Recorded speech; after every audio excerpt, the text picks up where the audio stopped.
Sang Sabda telah menjadi manusia dan tinggal di antara kita. Sahabat Sabda Hidup yang terkasih, jumpa lagi bersama saya Frater Jimmy dalam permenungan hari ini, Rabu 24 Juni 2020. Pada hari ini bersama Gereja Sejagat, kita merayakan dengan penuh sukacita Hari Raya Kelahiran Santo Yohanes Pembaptis. Permenungan kita pada hari ini diambil dari Injil Lukas bab 1 ayat 57 sampai 66 dilanjutkan ayat 80. Mari kita hening sejenak, kita mempersiapkan hati dan pikiran kita untuk mendengarkan dan merenungkan sabda Tuhan. Semoga Tuhan beserta kita sekarang dan selama-lamanya. Inilah Injil Tuhan kita Yesus Kristus menurut Santo Lukas. Dimuliakanlah Tuhan. Pada waktu itu genaplah bulannya bagi Elisabet untuk bersalin, dan ia melahirkan seorang anak laki-laki. Ketika para tetangga serta sanak saudaranya mendengar bahwa Tuhan telah menunjukkan rahmat-Nya yang begitu besar kepada Elisabet, bersukacitalah mereka bersama-sama dengan dia.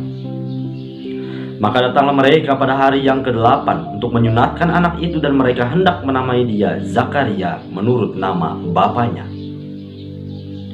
Tetapi Elisabet ibunya berkata, "Jangan, ia harus dinamai Yohanes." Kata mereka kepadanya, "Tidak ada di antara sanak saudaramu yang bernama demikian." Lalu mereka memberi isyarat kepada Zakaria untuk bertanya nama apa yang hendak ia berikan kepada anaknya itu. Zakaria meminta batu tulis, lalu menuliskan kata-kata ini, "Namanya adalah Yohanes." Dan mereka pun heran semuanya. Seketika itu juga terbukalah mulut Zakaria, dan terlepaslah lidahnya, lalu ia berkata-kata dan memuji Allah. Maka ketakutanlah semua orang yang tinggal di sekitarnya, dan segala peristiwa itu menjadi buah tutur di seluruh pegunungan Yudea. Semua yang mendengarnya merenungkannya dan berkata, "Menjadi apakah anak ini nanti? Sebab tangan Tuhan menyertai dia." Anak itu bertambah besar dan makin kuat rohnya. Ia kemudian tinggal di padang gurun sampai tiba harinya ia harus menampakkan diri kepada Israel. Demikianlah Injil Tuhan. Terpujilah Kristus. Sahabat Sabda Hidup yang terkasih, pada hari ini bersama Gereja Sejagat, kita merayakan dengan penuh sukacita Hari Raya Kelahiran Santo Yohanes Pembaptis. Santo Yohanes Pembaptis merupakan salah satu tokoh besar yang telah kita ketahui dan kita dengar bersama ceritanya dalam kitab suci. Santo Yohanes Pembaptis inilah yang mempersiapkan jalan bagi kedatangan Tuhan Yesus Sang Juru Selamat.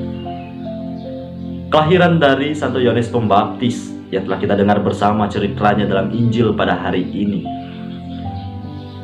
merupakan satu peristiwa iman yang begitu besar. Di balik peristiwa kelahiran Santo Yohanes Pembaptis, kita dapat melihat bahwa mujizat itu sungguh nyata. Tidak ada yang mustahil di dalam Tuhan Allah.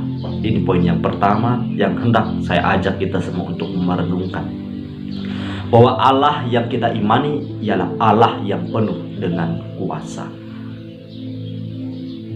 Ketika Allah sudah memiliki rencana dalam hidup manusia, maka kiranya tidak ada satu orang pun mampu untuk menolaknya. Sahabat Sabda Hidup yang terkasih, akan tetapi mujizat ini hanya mungkin terjadi dalam hidup kita apabila kita memiliki iman yang besar, apabila kita percaya bahwa Allah yang kita imani sungguh Allah yang penuh dengan kuasa. Sebagaimana Elisabet dan Zakaria sungguh merupakan dua pribadi yang kehidupan imannya menjadi teladan bersama bagi kita. Kelahiran seorang anak tentu memberikan sukacita yang begitu besar kepada kedua orang tuanya dan juga sanak saudaranya. Hal inilah yang kita dengar bersama dalam cerita Injil pada hari ini. Bagaimana Elisabet dan Zakaria serta sanak saudaranya sungguh merasa gembira dan bersukacita. Akan tetapi ada satu peristiwa iman yang luar biasa. Biasanya kelahiran seorang anak ketika hendak menamai anak, pada umumnya banyak yang menurunkan nama dari keluarganya kepada si anak yang baru lahir.